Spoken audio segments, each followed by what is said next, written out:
Pessoal, hoje eu falei com vocês sobre o caso da homenagem a Michele Bolsonaro, que a deputada federal Érica Hilton havia ingressado junto à Justiça para impedir que isso acontecesse lá no teatro. Você deve estar lembrando desse caso. E um desembargador, que inclusive atuou junto com Alexandre de Moraes, deu uma liminar para que Michele não pudesse receber a homenagem no teatro.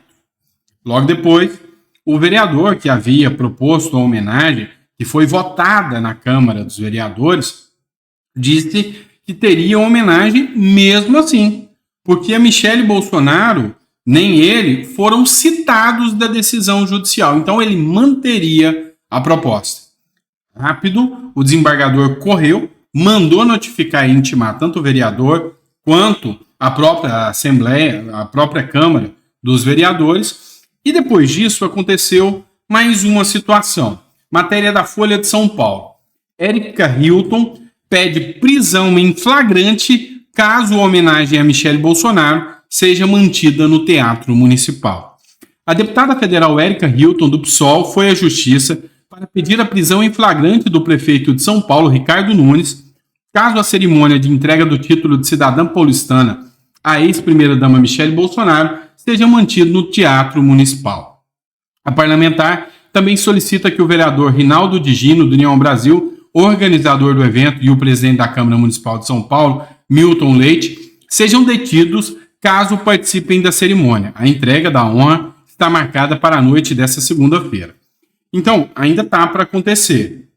Está aqui uma dúvida se vai acontecer no teatro ou não. Primeira coisa, a gente sabe que a Érica Hilton não tem essa mesma preocupação com a moralidade pública se o evento fosse do PSOL ou do PT. Então, há aqui uma tendência muito grande por parte da deputada do PSOL. A gente sabe que não é devido ao fato da homenagem, e sim devido a quem está recebendo a homenagem. Esse é o primeiro ponto. O segundo ponto, me parece insano o pedido de prisão em flagrante caso o evento aconteça. E tanto que já há aqui até a determinação de multa caso o evento ocorresse. Então, essa dupla sanção parece insano. Para mim também é insano a gente ver o judiciário atuando tanto para impedir eventos que são típicos do legislativo e do executivo. Então, assim, é um poder interferindo nos outros de forma arbitrária, porque homenagem, eu já deixei claro para vocês, eu sou contra a homenagem a qualquer figura com o uso de recursos públicos. Qualquer uma. Desde Bolsonaro a Lula, eu sou contra. Mas, já que existe e a lei não veda, não é lícito ou moral você querer vedar um caso ou outro de acordo com o interesse político de quem pede a sanção judicial. E o judiciário aqui não pode atuar como um político impedindo. A lei não proíbe. Não proíbe. Na minha visão, a lei deveria proibir qualquer um. Isso é minha visão de mundo. Eu acho que se entra um governo de esquerda, vai dar homenagem para um monte de gente de esquerda. Se entra um governo de direita, vai dar homenagem para a gente de direita. Então, na minha visão, recursos públicos não podem ser utilizados para homenagear ninguém. Homenagem, faça um evento privado, com dinheiro privado, e faça uma homenagem a Michele Bolsonaro, a Janja, ao Lula ou ao Bolsonaro, cada um com dinheiro privado e não com dinheiro do pagador dos impostos. Eu, como liberal que eu sou muito preocupado com relação à questão dos recursos dos pagadores de impostos. Mas a coisa ainda tem mais um desfecho aqui. O vereador, que é o Rinaldo Digilo, que queria fazer a homenagem, paga 100 mil para garantir homenagem a Michele no teatro. Ou seja, vai contratar o teatro e vai pagar 100 mil reais para que a homenagem aconteça em São Paulo. O vereador paulistano, Rinaldo Digilo, do União Brasil, pegou um empréstimo de 100 mil para garantir a homenagem a Michele Bolsonaro no Teatro Municipal de São Paulo na noite desta segunda-feira. O dinheiro será usado para pagar o aluguel do espaço após o Tribunal de Justiça proibir que a Prefeitura de São Paulo cedesse o espaço para a cerimônia. Rinaldi é o ator da proposta de homenagem, que entregará o título de cidadã paulistana para a ex-primeira-dama nessa segunda. o ex-presidente Jair Bolsonaro e o governador Tarcísio de Freitas, do Republicano, devem comparecer ao evento no centro da capital paulista. Em nota, o vereador afirmou que, com plena certeza da legalidade do uso do Teatro Municipal para a sessão solene de entrega do título de cidadã paulistana para Michele Bolsonaro, decidiu, por escolha pessoal e particular, pagar o aluguel de 100 mil pelo espaço, com recursos obtidos após empréstimo bancário, de modo a evitar quaisquer dúvidas relativas de dano ao erário público. A entrega da homenagem foi aprovada pela Câmara Municipal e o uso do Teatro Municipal para a cerimônia foi autorizado pela Prefeitura de São Paulo há 2 semanas. Uma decisão liminar da Justiça proibiu, no entanto, a cessão do evento paulistano para a realização do evento. O desembargador Martim Vaga, da 10ª Câmara de Direito Público do Tribunal de Justiça de São Paulo, vetou a cessão do teatro, indicando possíveis danos ao erário público e indícios contundentes de que o uso do local pode ferir uns princípios da administração pública. Então, assim, se fosse para seguir a regra daqui para frente, que todos os eventos com dinheiro público sejam proibidos, né? É o que eu queria que acontecesse. Mas o vereador sanou o problema. Não pode? Beleza. Vamos fazer aqui então agora com dinheiro privado. Pegou o empréstimo e vai fazer. E é lógico, a população depois vai ajudar ele vai pedir ajuda para quitar esse empréstimo, um Pix, alguma coisa, ele vai conseguir. Isso é fato. A população quer homenagear a Michele Bolsonaro. E era o que deveria ter sido feito desde o início. Vai acontecer. E aí, o grande ponto agora é, essa decisão do desembargador deve ser utilizada agora por todos os vereadores, deputados da direita, em todos os eventos que a esquerda for homenagear alguém. Funciona assim. E eles que façam a mesma coisa. Peguem empréstimo e depois tentem resolver o problema, sanar o problema, pedindo apoio para os eleitores do Lula. Será que eles vão conseguir bancar em um evento como esse, sem a grana pública?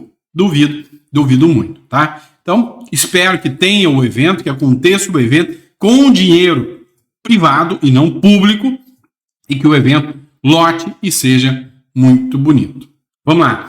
Vamos falar agora do caso Bolsonaro e Hungria, né? Vamos falar do caso em que o Bolsonaro teve lá na embaixada.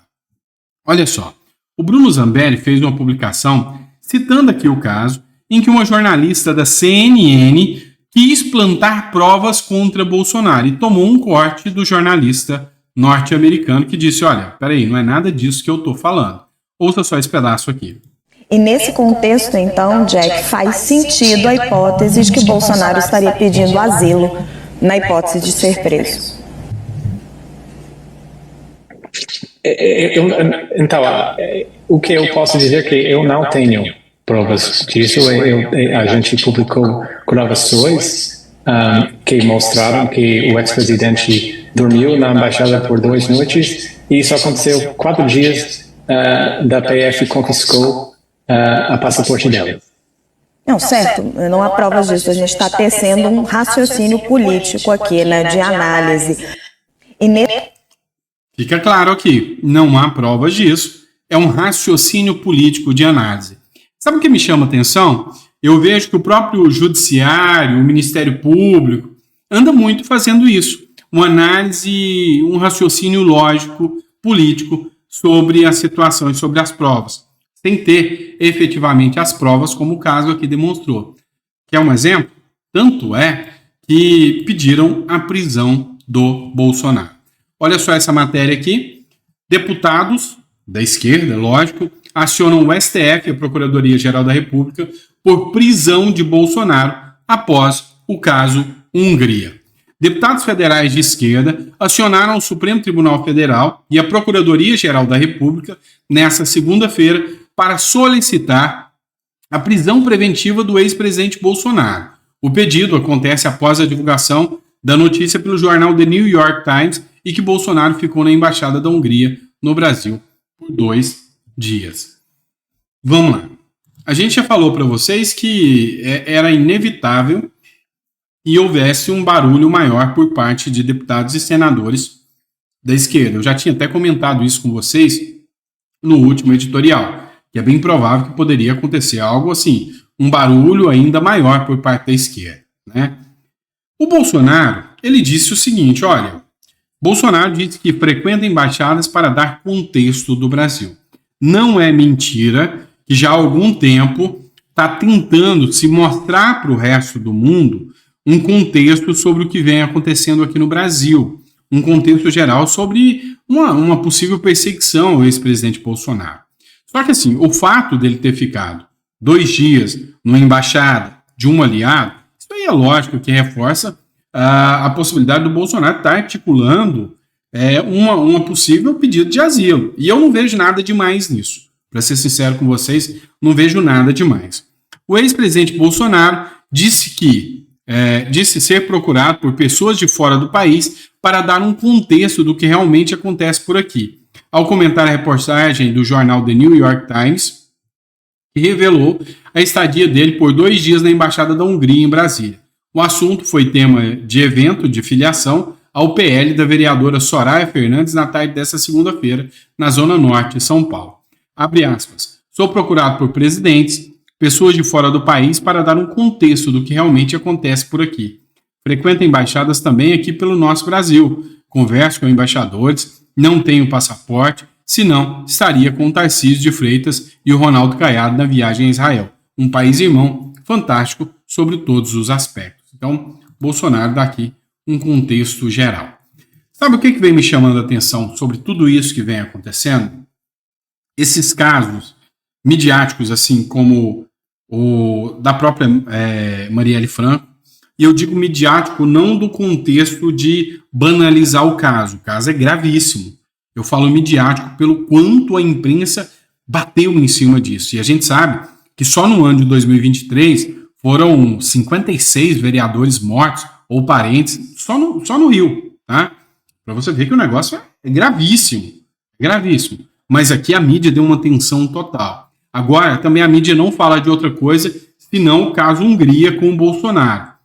O que eu tenho aqui de conceito? É que, sabe, de certa forma, isso está sendo utilizado para trabalhar como uma cortina de fumaça para a queda de popularidade do Lula, para o enfraquecimento do Lula, que está cada vez mais fraco. Exemplo, olha essa matéria da Folha de São Paulo.